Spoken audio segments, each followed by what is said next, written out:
Hello, Steve White, Steve White's 89. Well, it's Valentine's Day, and I have a Valentine's Day tradition, which I've had for years, mostly because I've been single on most Valentine's Day. And especially since the pandemic, I can't even go out. So I have a long-standing tradition of watching Valentine's Day themed horror movies. Now, there's not a lot of these. I've found 4 over the years. And 3 of them I watch every year. The 4th one I lost. I bought it on DVD years ago, and I lost it, but I'll get into that. So I just want to share my little tradition and do a little bit of a review of these films in case you haven't seen them. Now, the first one, of course, is the 1981 classic My Bloody Valentine. Now, it was filmed in Nova Scotia, in Sydney Mines, back in 1980. It was released I think February 11, just in time for Valentine's Day, 1981. It was released by Paramount Pictures, and despite the whole success they had with Friday the 13th, they still were quite conservative, and they actually cut 9 minutes out of the film. I just discovered that today. So there is 9 minutes missing from the film, which I've seen, and I'm kind of excited at the idea of actually having an extended version or another extended version to watch again someday, because obviously I watch the same film every year, so it'd be nice to have something extra or different. Now, the film is based in a little mining town, and they have a Valentine's Day dance, and one year there is a mine cave-in, and people are trapped, and one guy survives, and the next year he goes on a killing spree because he blames certain people for the cave-in and what happens, because I don't want to say too much about what happens. It's a bit of a mystery. I don't want to ruin it in case you haven't seen it.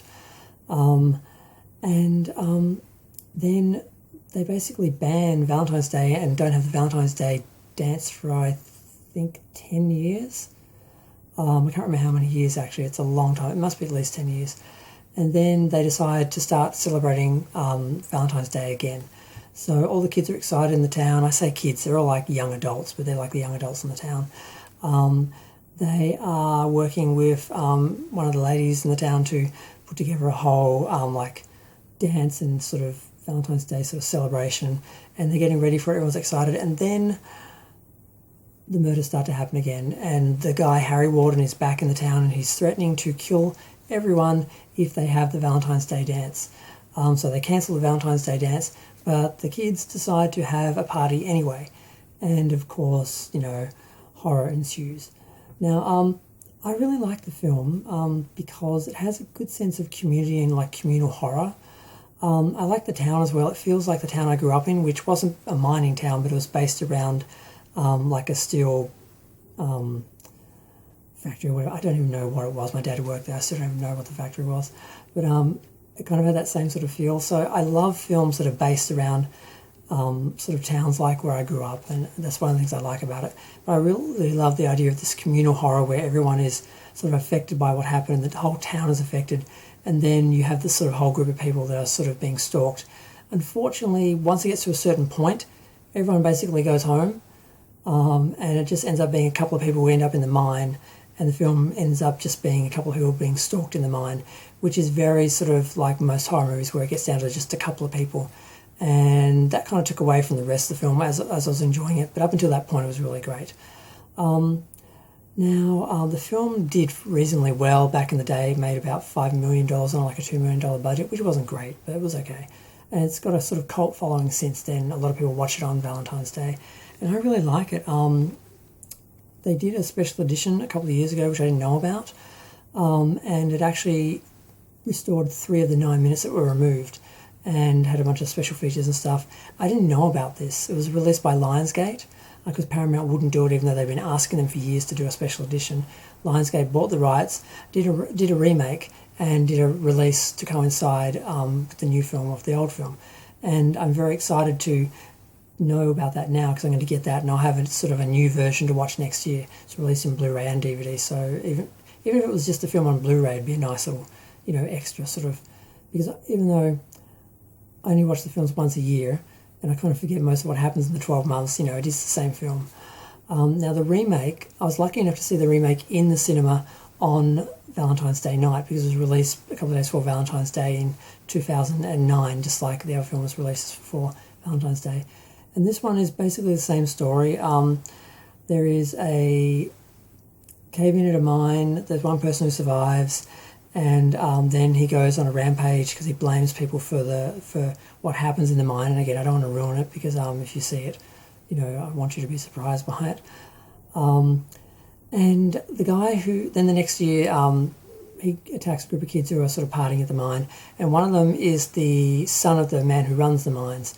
Now, eventually he shuts the mines down and comes back to the town later on, and he has sort of drama where he was in love with one of the girls who now is married to the sheriff, and the sheriff is having an affair, and it's a very small story. It's just these people and their relationship, because they were involved, they knew each other, and then they sort of their friendships all sort of broke up over this sort of incident, and now they're coming back and trying to work it all out. And there is a mystery as well I don't want to ruin.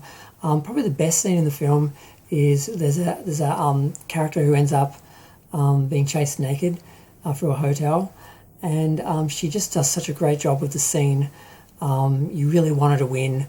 It could have been a scene where she was really objectified and so forth, but she manages to really pull it out of that somehow, and I always liked that scene. The rest of the film is fairly slick, it works fairly well, but it just has that usual sort of horror movies where it's a small group of people sort of being, stalked by one killer. It doesn't have that sort of communal feel the first film had, which I really liked. And it was done in 3D back in the day, so I saw it in the cinema in 3D, and it has been released on 3D on disc, but I don't think it works as well. I haven't bothered trying to watch it in 3D, although I have it in 3D. And again, I watch the two films, one after the other each year. And there's one other film that I watch as well. It's called Valentine. It stars David Boreanaz and Denise Richards. She's not the main girl, but she's one of the four main girls.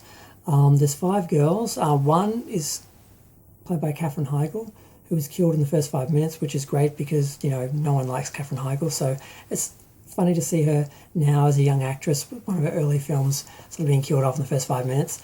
And the other girls find out this girl's been killed, and they all realise they're being sent letters, Valentine's Day cards, and they're sort of being stalked by the same person. It's someone from their past, and they've got the initials, but they don't know who it is, so there's a bit of a mystery.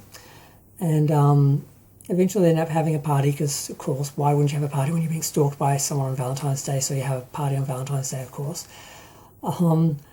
David Boreanaz plays one of the boyfriends, and he has a drinking problem, and there's a bit of a mystery of who is doing the killing and so forth. And I really liked the film. It was directed by an Australian guy. I enjoyed the commentary, and I enjoyed it in the cinema. I enjoy it every year, and it's got a really bad reputation. It's got like a 13% on Rotten Tomatoes, and I don't understand why people don't like it. I mean, it's cliched, but what do you expect? It's a Valentine's Day horror movie. A bunch of people get killed on Valentine's Day. That's what the film's supposed to be. And how you can't enjoy it for that, and people who are like, oh, I don't like this film, I don't know what's wrong with them. So, yeah.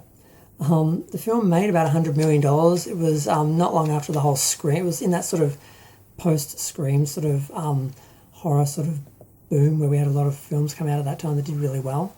But like I said, it made $100 million. The remake of My Bloody Valentine made about $36 million. So just by comparison, But I really enjoy it. I watch it every year. Like I said, I normally watch that second because it sort of is a little bit more chronologically to have the original My Bloody Valentine, then the sequel right after it, and then Valentine's Day. But that's my Valentine's Day tradition. I watch the films each year because I'm always single and I normally stay home and do this. I mean, I don't know what other people do who are single on Valentine's Day. Most people just ignore it, I think.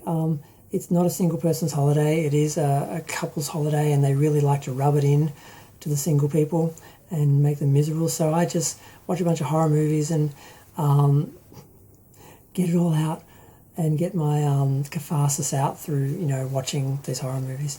And like I said, I only watch them, there's only times I ever watch them, and I watched them in the cinema, then I bought them on DVD to watch only on Valentine's Day. So even though I watch them every year, within the whole 12 months, I forget most of the films, so I do sort of enjoy them. And I just want to share them with you. If you're someone who likes horror movies and sort of wanted to do a Valentine's Day thing, this is a little review of the film. So there's one other film I should mention. Now, it starred the guy from American Beauty, the guy who played Ricky, I forgot his last name. It's loosely based around Valentine's Day. It's sort of mentioned in the film, featured in the film, but it's not about Valentine's Day. It was fairly good. I enjoyed it, but I lost the disc right away and haven't watched it since. If anyone, and I don't know what it is, I can't remember the name. It was either called Cupid or Valentines, and I have not been able to find it since. So if anyone can help me with that, feel free to let me know. I'm going to go and watch the films and enjoy my little Valentine's Day tradition. So feel free to share, like, comment, subscribe. Let me know what you think. Thanks. Bye.